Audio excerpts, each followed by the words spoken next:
Alors, aujourd'hui, je vais vous parler de quelque chose, euh, les leçons dures que j'ai appris à la vingtaine.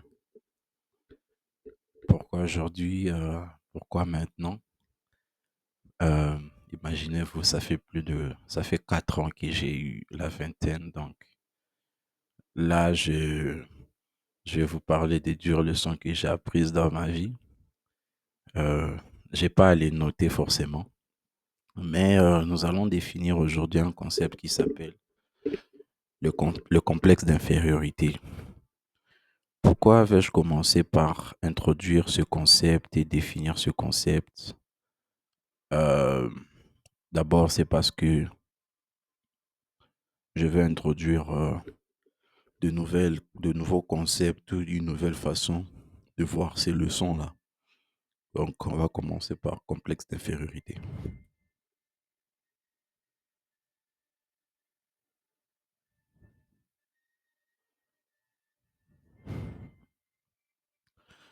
Ok, c'est quoi un complexe d'infériorité? On dit ceci. Le complexe d'infériorité, laissez-moi vous définir. Le complexe d'infériorité ou parfois le sentiment d'infériorité est une perception de soi exprimée comme inférieure dans certaines situations. Ces sentiments peuvent survenir lors d'une infériorité réelle ou imaginée chez l'individu affecté. En psychologie, il s'agit d'un sentiment personnel intense d'inadéquation qui se traduit souvent par la conviction d'être en quelque sorte déficient ou inférieur aux autres. Ok. Alfred Adler a été le premier à définir cet ensemble d'émotions et de pensées en tant que complexe ou sentiment d'infériorité. Ces personnes qui vivent cette situation sont souvent bloquées et inertes, trop effrayées pour penser à faire quoi que ce soit.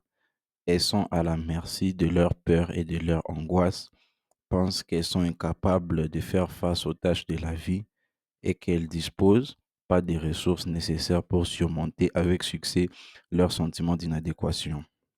Les personnes peuvent choisir des chemins différents. Elles peuvent aussi essayer de compenser leur insécurité en apprenant avec un thérapeute à mieux structurer leurs ressources ou à éviter les situations où elles se sentent en adéquation. Si vous ressentez cela, sachez que vous n'êtes pas seul. Il existe des moyens de travailler sur l'estime de soi et surmonter ses sentiments. Oui, on peut penser à l'inadéquation, mais on peut penser aussi au sentiment de jalousie aussi, parce que ça va de pair. Il n'y a pas quelque chose qui ne va pas de pair avec ça, tu vois. Parce que le problème, c'est que personne ne veut faire le travail. La première leçon que je vais t'annoncer aujourd'hui, personne ne veut vraiment faire le travail. Personne n'a envie de se salir les mains pour commencer quelque chose, même si à la fin, cette chose leur rendra plus appréciée. OK. Donc, le sentiment d'infériorité, je vois ça chez beaucoup de mes amis ou anciens collègues, parce que j'appelle anciens parce que la vie continue. Il y a beaucoup de choses encore à voir, beaucoup de trucs. La première leçon, c'est personne ne veut travailler. Personne n'a envie de faire le travail. Personne ne veut ni reconnaissance, ni sentiment d'accomplissement. OK. Mais c'est paradoxal parce que la personne lui-même n'a pas besoin de ça. Mais quand il s'agit des besoins primaires, ils le font immédiatement et se sentent accomplis. Tu, tu veux composer une musique, tu sais, même bientôt dans cette chaîne, je veux composer quelque chose. Euh, Composer une musique, et la publier, par exemple. C'est très difficile pour une personne. C'est vraiment trop difficile même. Je peux dire c'est un skill. Mais chier, manger, dormir, pisser, c'est très facile. Donc, il y a l'accomplissement dans ça. Même dans chier, tu accomplis. Même dans manger, tu accomplis. Même dans dormir, mon cher, tu accomplis. Donc, il n'y a pas quelque chose que tu n'accomplis pas. Mais vous les faites parce que vous êtes obligé. Donc, c'est ça. Contrôlez aussi ce que vous mangez parce que ce que vous mangez peut aussi affecter la façon dont vous vous mouvez, la façon dont vous vous sentez actuellement. Et c'est ça. Deuxième leçon, très dure aussi, c'est euh, les gens ne sont pas toujours ce qu'ils sont. OK? Personne ne va t'apprécier à ta juste valeur souvent. Personne ne va t'aider. Personne ne va t'aimer suffisamment. OK? Bon, je dis pas dans toute ta vie, mais trouver cette personne qui t'aime sincèrement, ça doit être quelque chose que tu dois vouloir tu dois vraiment vouloir ça. OK? Il n'y a pas que les paroles, il n'y a pas que le travail acharné qui résout les choses, mais il y a aussi l'affection que tu reçois de l'extérieur qui t'affecte aussi. Même si souvent, quand on veut jouer les durs, on dit qu'on n'a pas besoin d'affection, mais en vérité, ça nous ronge de l'intérieur. Donc, je vais parler d'affection aussi parce que avant, je ne savais pas que 90% de tes interactions se basaient sur la manière dont tu look, dont tu ressembles, quoi. Et donc, j'étais toujours là en pensant que les gens n'aimaient pas toujours l'apparence, mais détrompe-toi, mon ami. L'apparence, ouais, ça joue. Donc, si tu es obèse, si tu as du poids, si tu as beaucoup de poids aujourd'hui, il est temps d'en perdre. Troisième leçon très dure aussi, personne ne va t'aider. Même tes parents peuvent ne pas t'aider. Tu vois, souvent, ils voudront que tu puisses apprendre de toi-même avec toutes les ressources que tu as et commencer à planifier. Tu vois. En tout cas, je vais pas dire ça, répéter ça, mais il faut que tu commences à faire des plans dès la vingtaine. Fais tes plans, choisis qu'est-ce que tu vas acheter, qu'est-ce que tu achèteras dans le futur, qu'est-ce que tu voudras avoir. Tourne autour de toi, regarde qu'est-ce qui marche et commence à faire quelque chose. Commence par là. Pourquoi je t'ai dit de commencer par là? Parce que c'est pas facile quand le temps passe de trouver une bonne idée. Mais quand tu es jeune, quand tu as encore la vivacité, tu peux quand même faire deux, trois moves. Et ça va quand même t'aider. Relativement tôt, j'ai payé des cours en ligne, j'ai payé des coachs, tu vois. Mais les coachs, les cours en ligne, même les personnes qui t'assistent en live, tout dépend comment est-ce que votre vie fonctionne là-bas, dans votre pays, là où vous vivez. Ouais. Si, comme moi, je viens de Congo, c'est un endroit qui a beaucoup de pauvreté. Il y a l'insécurité économique là-bas.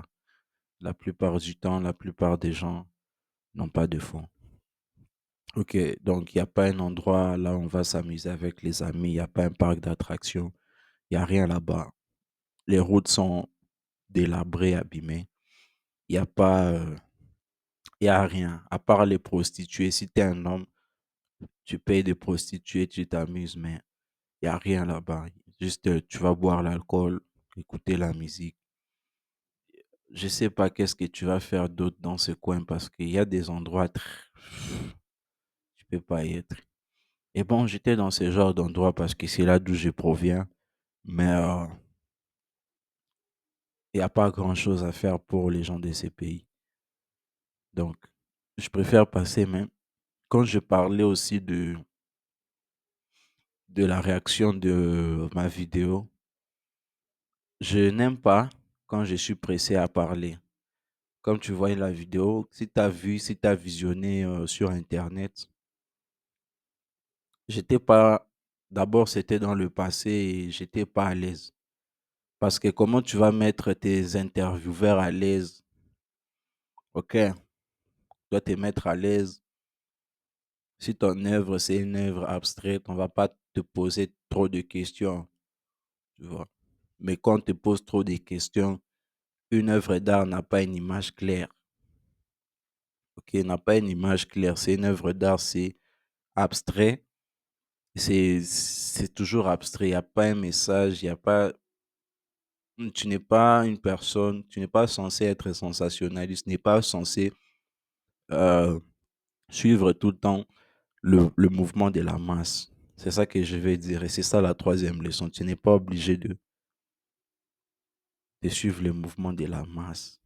Pas la quatrième, je sais pas. Mais tu n'es pas obligé de suivre la masse. Tu n'es pas obligé de le faire.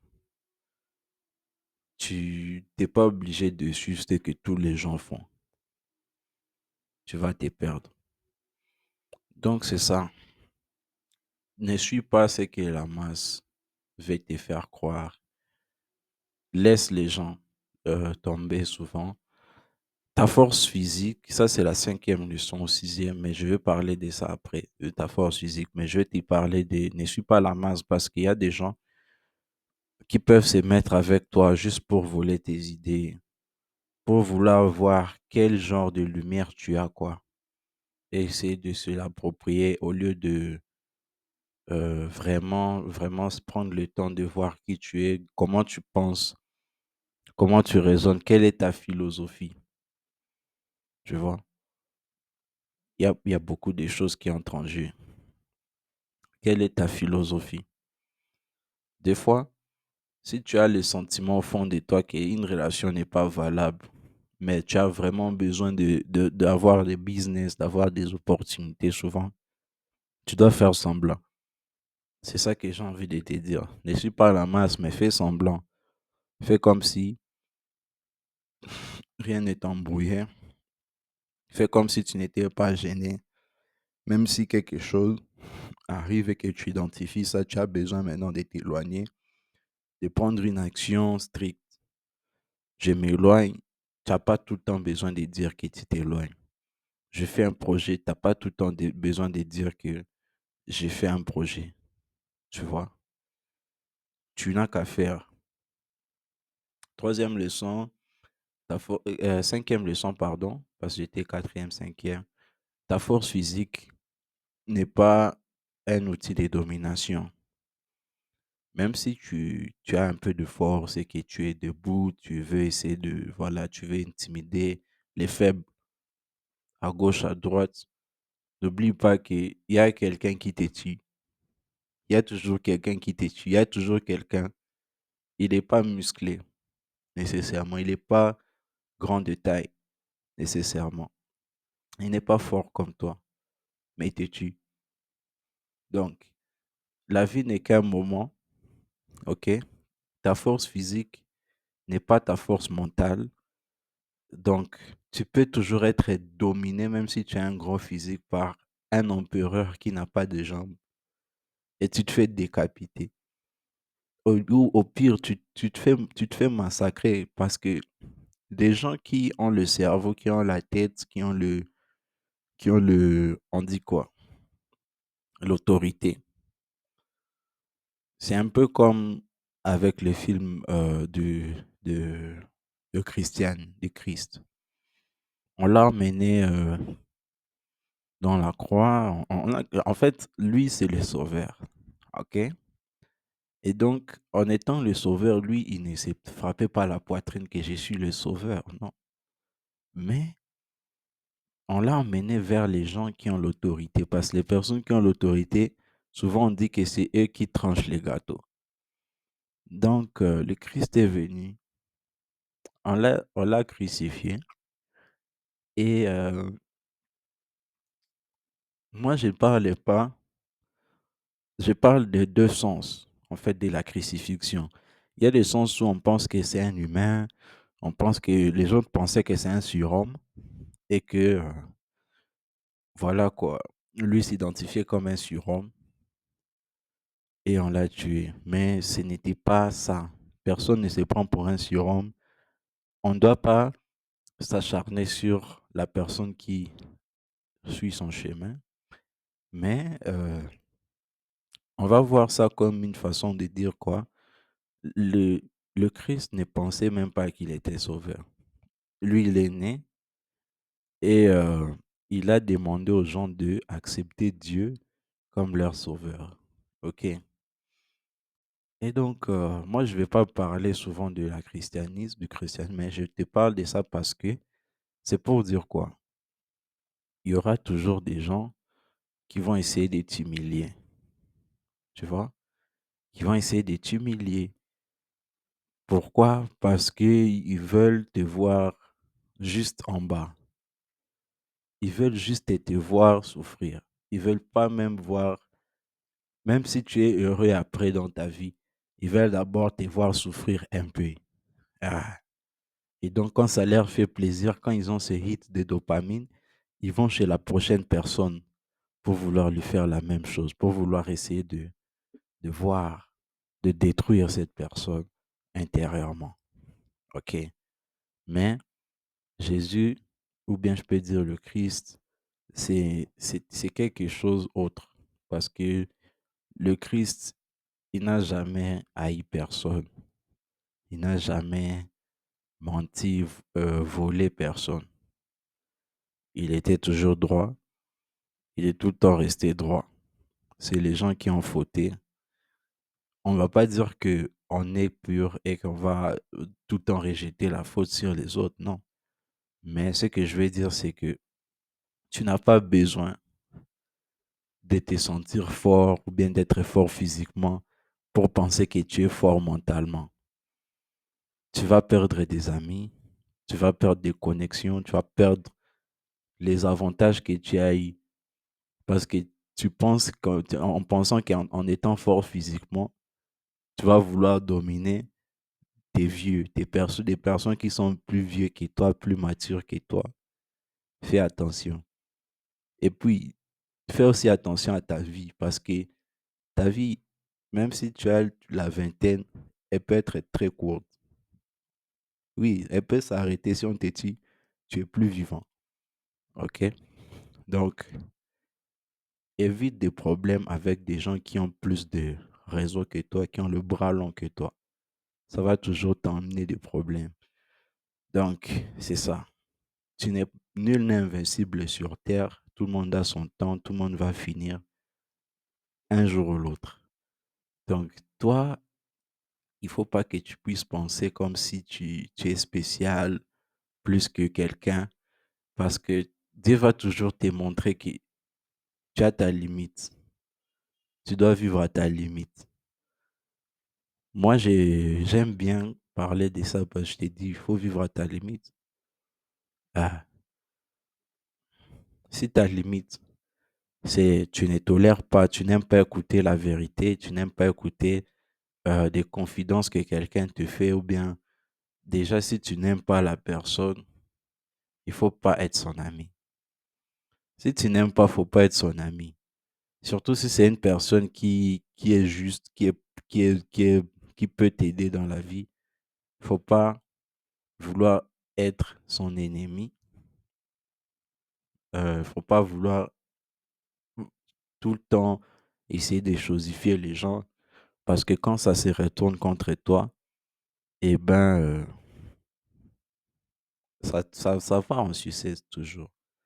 Donc, il n'y a pas quelque chose que tu vas pas faire euh, dans ce monde. Il y a quelque chose que tu peux faire, c'est de couper de t'en aller, tu vois, de laisser les gens passer, de laisser la vie se faire. Souvent, Il faut laisser la vie se faire.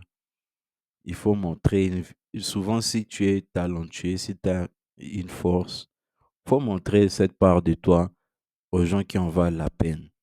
Il faut pas montrer ça aux gens qui ils veulent juste des choses gratuites venant de toi. Sincèrement, moi, je parle vrai. Les choses gratuites que j'ai à envoyer gratuitement des musiques aux gens, ce sont des musiques que j'ai déjà vendues. Ce sont des musiques que j'ai déjà fait quelque chose, j'ai déjà travaillé dessus et j'envoie parce que souvent, si tu n'es pas quelqu'un qui va faire avancer mon business, je ne vais pas t'envoyer ce que j'ai. Ce que j'ai, je garde pour moi. Pour quelqu'un qui a la valeur, qui a assez d'honneur, qui a assez de fierté ou de dignité pour venir me dire, ouais, je vais acheter ton projet, je vais acheter tel instrumental, je vais faire telle chose avec toi, sincèrement, réellement. Il y a compensation, il y a valeur économique, il y a l'argent qui sort et tu vois, chercher ce genre de personnes. Moi, personnellement, j'ai pas même un ami pour me prêter 200 € à l'heure où je suis. J'ai même pas un ami qui va me prêter même 100 €. OK? Donc, moi, je suis en train de chercher des amis qui vont m'aider. OK? Et donc, il faut pas vouloir juste penser que tout le monde est pareil. Avec le temps, je pense que c'est la sixième leçon ou septième, j'ai remarqué qu'il ne faut jamais croire les gens au premier abord ou bien même croire tout ce qu'ils te disent. Il faut d'abord filtrer. Si tout ce que si tu acceptes tout ce qu'on te dit, c'est que tu es un guignol. Tu es vraiment un bouffon. La chose, c'est à dire quoi? Si, il faut jamais accepter tout. Ah, non, je viens dans 1 heure. Toi-même, viens le lendemain. Ou bien viens même, je sais pas, fixez-vous des rendez-vous vrais. Ah, je viens dans 1 heure. Non. Sois là, je serai là dans 5 minutes. Donc, dès que tu arrives, tu m'appelles, je vais être là dans 5 minutes. Tu vois? Donc, il faudra un peu, il faudra réduire la distance de vos amis avec vos vrais amis. Il faut réduire la distance, il faut réduire le temps. Ah, tu viens dans combien de temps? Ah, je viens dans 5 minutes. Je viens dans 5 minutes. Tu vois? Moi, j'ai toujours été vrai de cette façon. Si je pars quelque part, bon, je reviens dans 10 minutes, 5 minutes. Si je pars pour longtemps, c'est 30 minutes. Si j'arrive, c'est 10 minutes, c'est 5 minutes. Si je pars, tu vois, jusqu'à réduire la distance avec vos amis, réduisez le temps. Et si c'est le temps qu'on se voit, si c'est le temps qu'on fait quelque chose, faites-le rapidement. Soyez dans la même fréquence. Si vous n'êtes pas dans la même fréquence, c'est mieux de laisser ce genre d'amitié. Tu vois? C'est pas quelqu'un qui va t'aider. D'ailleurs, ce sont des clochards. Il faut éviter les clochards, les guignols. Faut enlever ça. OK? C'est pas des choses que je vais parler tout le temps. Mais c'est-à-dire qu'il faut pas souvent être poli avec certaines personnes. Certaines personnes, il faut vraiment être impoli, quoi. Faut pas même être gentil, tu vois? Et il y en a de ceux-là qui sont coupables, se sentent coupables d'avoir fait du mal, tu sais? Mais la culpabilité, c'est pas quelque chose qui va effacer ce que vous avez fait, tu vois? Donc, ce que tu as fait, ça a été fait. Je connais ça, je m'en souviens très bien, tu vois? Et donc, en étant passé par beaucoup de problèmes dans la vie, j'ai compris une chose. J'ai compris que il faut pas être méchant, mais il faut l'être à des occasions. Il faut l'être parce que tu es vivant. Tu n'es pas un saint. Personne n'est saint. Personne n'est saint. Ça, c'est la huitième leçon. Personne n'est saint. Personne n'est saint. Même la meuf, moi je parle même basiquement. Une femme que tu vois, elle n'est pas sainte. Elle chie, elle pisse, elle a des infections, elle a tout ce que tu veux. Pareil aussi avec un homme, il chie, pisse, il meurt, tu vois. Donc, il faut pas t'inquiéter pour les gens. Moi, si je suis quelqu'un, je suis pas un dieu, si je peux dire, mais c'est-à-dire quoi? Personne n'est Dieu. Personne, personne ne va ouvrir la terre et faire sortir une rivière dedans, non. Il y a des gens qui sont là pour des choses bien déterminées. Le temps te le dira. Tu fais tes propres recherches et c'est ça. Je me rappelle, il faut pas avoir des amis qui te raccrochent souvent quand vous parlez au téléphone. Si c'est à distance, des relations à distance, je peux dire que si ce n'est pas quelque chose qui a donné du premier coup, il faut s'en séparer. OK? Il faut s'en séparer, il faut laisser passer le temps passer. Ce ne sont pas des gens qui changeront ta situation immédiatement là où tu es. Donc, si tu dors dans la rue et que cette personne est dans un autre pays, tu n'as qu'à chercher ta vie. Et donc, c'est exactement ce que je suis en train de faire. Et une autre façon de dire quoi, ne cherche pas, ne cherche pas à tomber plus bas que tu l'es déjà. OK? C'est une personne qui essaye de capter ton attention, vouloir t'exposer et donc vouloir essayer de voir quelle est ta faille. OK? Mais Dieu, il est là pour toi. Dieu va t'aider. Si tu es quelqu'un d'honnête, si tu es quelqu'un qui connaît, qui ne se laisse pas marcher sur les pieds, qui est vraiment droit dans ses bottes, tu verras que ces personnes-là vont te fuir. Vont te fuir comment? Ah, tu vois, achète même deux téléphones. Bon, je te dis pas d'acheter deux téléphones. Ah, il y a des gens qui ont deux téléphones. Il va faire sonner son deuxième téléphone rien que pour te faire croire qu'il a reçu un appel pour qu'il raccroche. Au début, ça peut être fun, mais les conséquences se font toujours voir. Et donc, regardez toujours avant toute action, tout projet, essayez de voir si on ne se fout pas de vous d'abord. D'abord, OK? Comme cette réaction que j'ai faite de Bad Trip Talk, je l'ai faite parce que j'ai compris que c'était une vidéo, une image pour se foutre de moi. OK? Mais même moi, j'ai parlé de façon à ce que je ne puisse pas me dévoiler entièrement. Il ne faut pas dévoiler entièrement un projet qui n'est pas fini. Jamais, jamais, jamais. OK. So, investissez sur vous-même. Ça, c'est la huitième leçon. Parce que je n'ai pas envie de vous laisser bredouille en parlant de tout le monde si tout le monde est votre ennemi. Non. Personne n'est votre ennemi, mais travaillez sur vous. Lisez plus de livres. Ça vous évitera des situations gênantes, des situations embarrassantes ou des amis dont vous n'en avez pas besoin du tout. OK? Testez la loyauté de vos amis. Si ce n'est pas des gens bien, c'est des gens qui ont des objectifs cachés dans leur tête, il est temps de faire une décision adéquate. C'était moi, Clemzo. Merci beaucoup pour votre temps, votre attention. Passez une très bonne journée.